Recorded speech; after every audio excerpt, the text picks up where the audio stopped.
Today we're going to walk you through the installation of a Santec thermostatic valve as well as trim. These are the all-in-one units with your volume control on top as well as your thermostatic on the bottom. These apply to both the one-way, two-way, and three-way valves. The first thing you're going to want to notice is within our shower here, here's where the tile would generally be. We have a thin tile, and here is where your shower concrete would be. The min and the max you'll see here, that actually applies to the finished depth with your actual tile. So if you have a natural stone or something thicker like granite or marble, that's going to be much thicker. So you want to make sure the finished product lies within this. This is not to be confused as the min max for where the concrete is prior to your tile. So you'll notice for ours, we have a thin laminate here. And so our min-max falls, our tile falls within the min-max here. So this is how your valve should look when it's plumbed in. For illustration purposes, we put it onto PVC pipes. We have the diverter on the top and the thermostatic unit on the bottom. You're going to remove the two screws that are here. We did so already. And so we're going to take off this mud guard. Your valve should look just like this. On the top you have a diverter. In our case we have a 1, 2, 3-way. Yours might be a 1-way or a 2-way. And then we have the thermostatic unit on the bottom with the service stops, the cold and the hot service stops, the cartridge, thermostatic cartridge, and the cold supply line and the hot supply line. So first we're going to show you how to flush out the system by removing the service stops. You're going to first want to flush out the line by removing both your service stops as well as your thermostatic cartridge. And the way you do that is by removing it with a wrench. In this case we have a 9/16 wrench. Always easier to use a socket wrench in this case.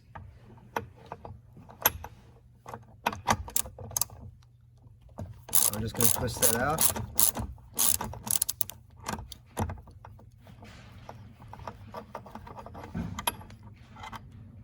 And then we're going to take off the hot service stop as well.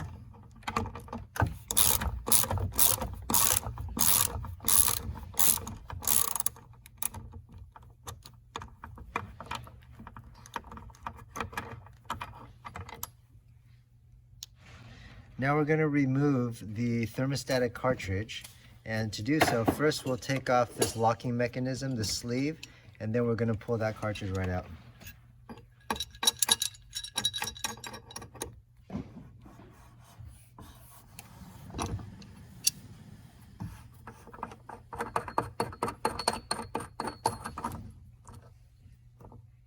You'll notice this was already, we already removed this prior to this video. The way that yours will look is like this. You'll notice that this ring here, or this plate, is attached to the cartridge. That prevents the cartridge, when it's inserted all the way, from moving. It locks it into place. What we're going to then do is remove this plate, and then you're going to use pliers and you're going to pull this unit off the valve. So we already loosened it up for illustration. So that is the thermostatic cartridge. Now your valve should look like this. At this point, prior to, you're going to want to first already have turned off the main water supply. You're going to now want to turn it back on. When you turn it back on, there should be water flowing out from both the cold as well as the hot, as well as some water flowing out from the thermostatic unit. This is the chamber in which the water mixes.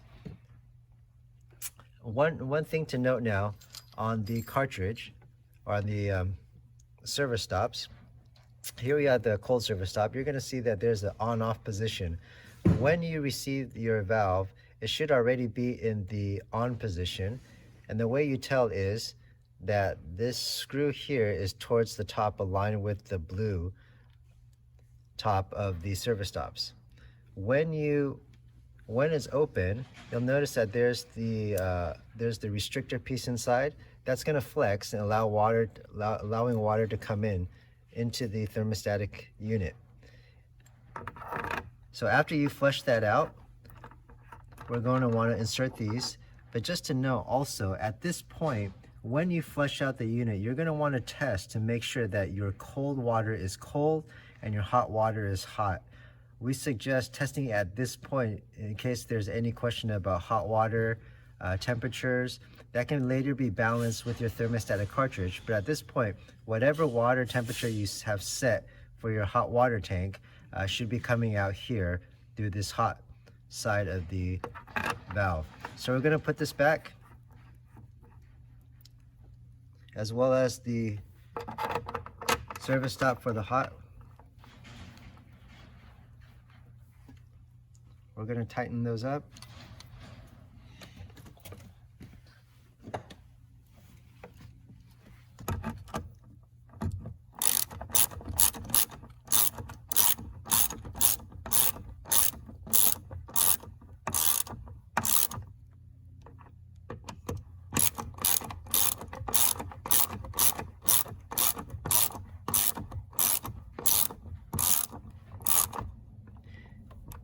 And in the future, just to show you how the service stop works, if you wanted to remove the cartridge, for instance, but not turn off the main water line to the house, you would do so by shutting these two off.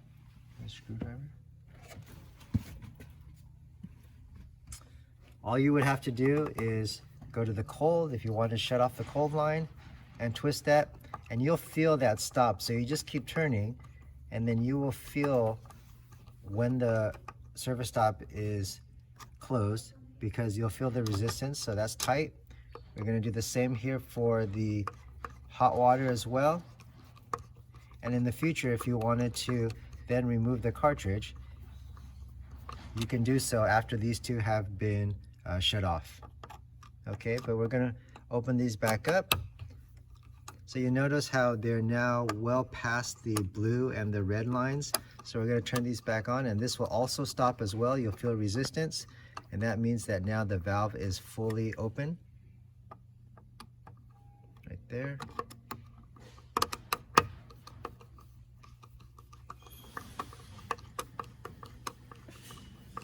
And right there.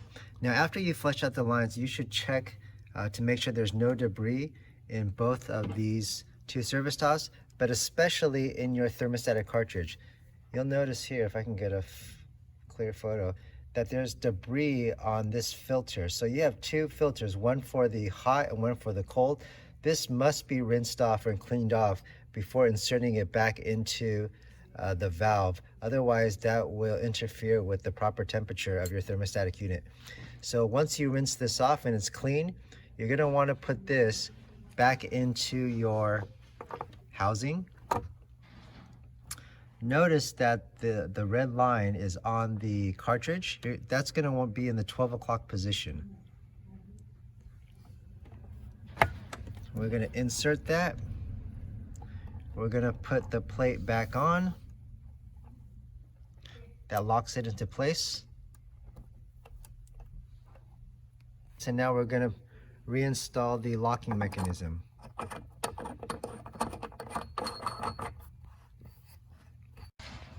At this point, you're going to want to make sure this is tight. You'll notice that on your cartridge, thermostatic cartridge, there's a red line. That red line is there to indicate a balanced temperature that's not hot nor is it too cold. That's going to align with this limiter piece, and the top should be right at the 12 o'clock position, and there should be an L-shaped opening here. For those that want hotter water in general or colder water in general, that could be adjusted here. So assuming that cold water is properly coming out of your valve and hot water is coming out of this side, you can adjust the temperature more so by turning that dial. You'll notice that now the red tip is no longer at the 12 position. Moving it counterclockwise turns the water hotter. Moving it clockwise turns the water cooler. So balanced is at the line, red line is at 12 o'clock. And again, for those that want hotter water or colder water, you adjust it here. So in this case, we're gonna say we want a little bit hotter water. You adjust it, the red line counterclockwise, and then reinsert this limiter piece still back at the 12 o'clock position. This always has to be at 12 o'clock position, whereas your stem for your cartridge can be turned hotter and colder. I'm gonna do that and put that back on. Now after this unit has been reinstalled and flushed, we're going to show you how to remove the cartridge for the diverter. In this case, you're going to want to use, it's easier to use a tube wrench. And this one is 1 7/16 inch. We're going to use that to remove the locking mechanism on the top.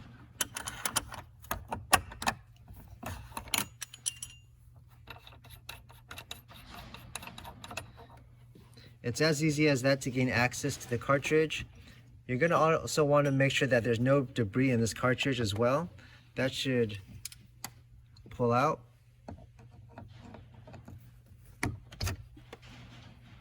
You'll notice here that on the cartridge itself, when it's time to replace the cartridge, there's a foot. That foot goes into that hole at the bottom. So you're going to want to make sure that there's no debris from the shavings or install, and then put that back into the valve housing.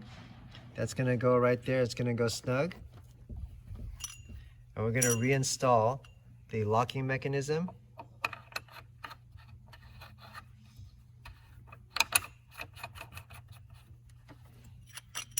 We're going to tighten that with the tube wrench.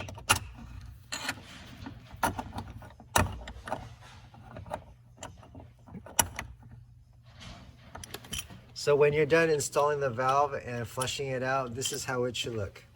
Now we're going to show you how to install the trim. We put back our the wall around the thermostatic unit. At this point, the shape here will match your mud guard that tells you the alignment for your trim. You should receive a box like this.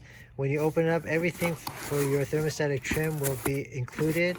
When you open that up, on top you'll see the installation instruction. When you remove the foam padding, the first thing is your plate, your trim plate. We're going to put that right on the side here. Inside your box, it should look like this.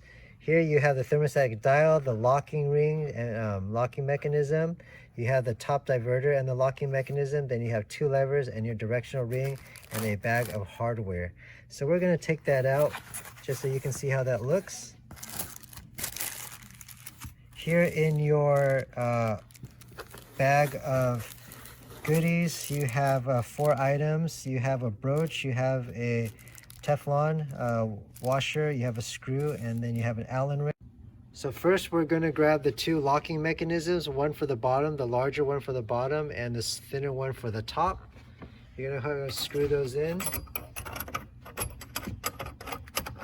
with the solid portion coming out on the outside, and then you're going to put the locking mechanism on the top for the diverter. So that's the first step of how the installation should look. Next, we're going to install the plate. After you install the plate, there's a locking ring then at the bottom. You go ahead and turn that in, and that will hold the plate to the valve. Next, for the top, you have the directional ring. Go ahead and put that on. And then you also have the locking mechanism for the top.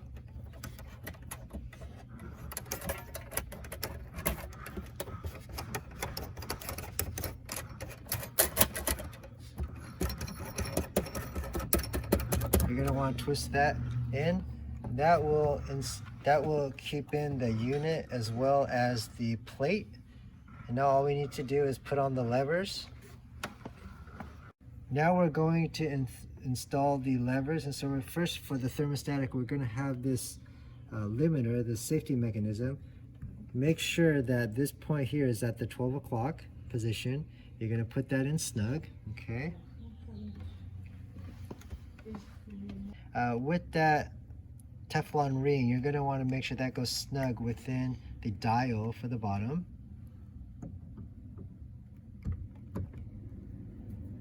Once that fits in snug, you're going to notice that here, this is a safety mechanism, so you don't bump the lever and then it turns to hot. That's why that limiter had that L shape at 12 degrees, at 12 o'clock. So if you wanted to go hotter, you'd actually have to press down this button. So we're gonna install that in. It's held together by the screw through the broach, and that connects actually to the cartridge. And so now when you see here, if you want cold, this would actually just turn this way, and you'll notice that the temperature on the top went from the original 100 degrees to 85 to 75, and that would be just 100% cold water. Now, if you turn it this way, you'll see that it stops at the 12 o'clock. And so if you wanted to go hotter, past 100 degrees, you would press that button, and that would allow you to turn now to 115, 120 degrees, and that would be your hot water. So we're going to turn that back. You'll see that pop up, that safety. And now we just installed the lever for the thermostatic. It's real simple. It has a set screw at the bottom. This is Circ, the Circ lever, modern round, one of my favorites. And at the bottom, you're going to notice that there was a set screw hole right there that locks it in. And so now you have the complete thermostatic lever for the bottom ready to go. And so if you want cold, again, you do that. If you want hot, past 100 degrees, you would turn that, and that would give you access to hotter water. Now keep in mind, the water actually comes from your hot water tank. So some people like hot water, their hot water to be hotter or cooler. They would set that at their hot water tank. And so these are approximations for the temperature of the shower that you're taking, of the water for the shower that you're taking. Next is the diverter. We're going to stick in the broach. That goes right in there. Now we have the lever. You'll notice the lever with the bell is the one for the top. You want to make sure that's now in the upright position, and you just twist that bell. Once that's twist tight, it connects to the cartridge. If you want one direction, in which case we have a three-way, it would turn this way. Or if you kept going, it would go into another function, and this is your volume control as well as your directional lever. And that is how your thermostatic unit should look.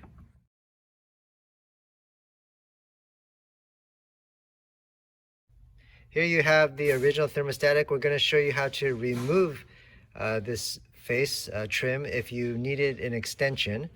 And the way you do so is first by removing the bottom dial. We already took off the set screw. We're now going to take off the screw to the cartridge. Everything is just exactly the opposite of how it was installed. When that comes off, you'll see the limiter here in the faceplate. We're going to actually take off now the top and unscrew the lever. The broach also comes off. Now we're going to actually take off these two units by unscrewing both locking mechanisms from the bottom as well as the top. We're going to start off with the bottom.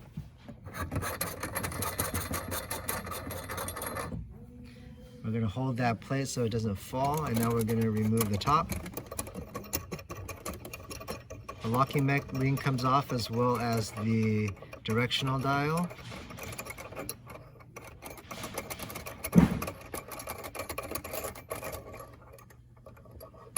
And you're going to want to be careful of the plate. We're going to remove that plate.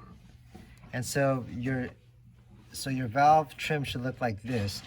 What we're going to do is extend this unit here as well as this unit here in case the extra distance is necessary. So we're going to take off that top piece.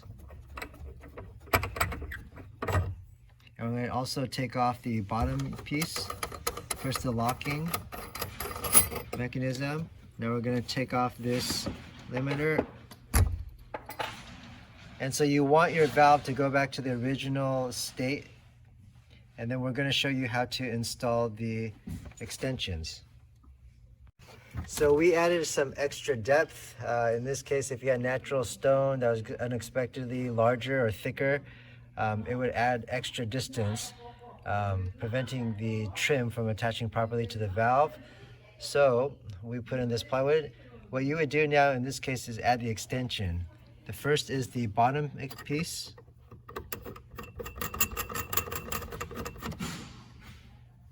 Now we're going to add the top extensions. And both the extensions should not be plated, as those will be hidden within the wall.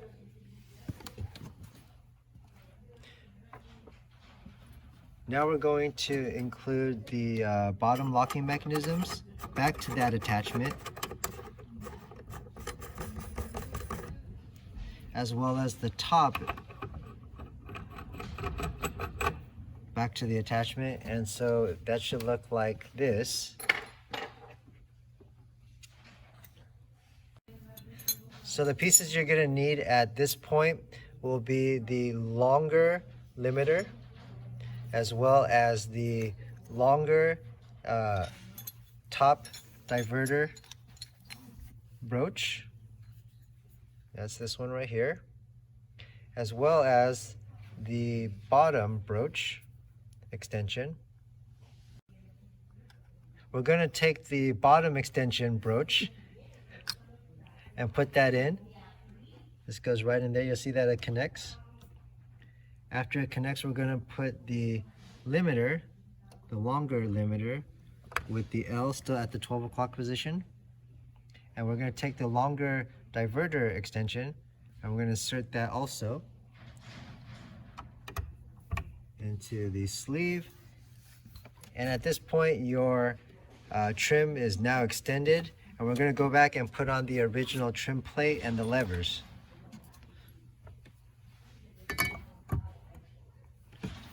There's the plate. There's the locking ring.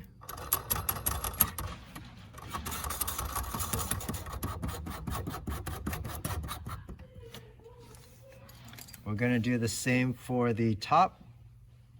First, you with the locking ring, the directional dial, and the top locking ring.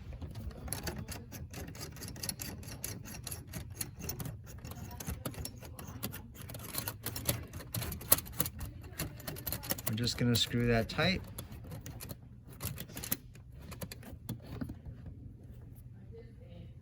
There we go. Now we're going to reinstall the levers. First, you put on the thermostatic dial, followed by the longer screw.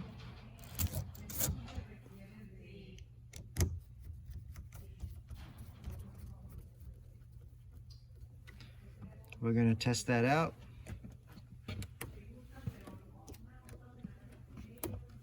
Perfect. We're going to now put on the top diverter lever.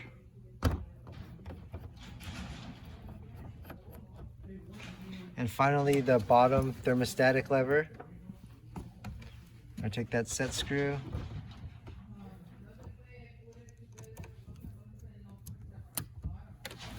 And now you have your thermostatic unit with an extension.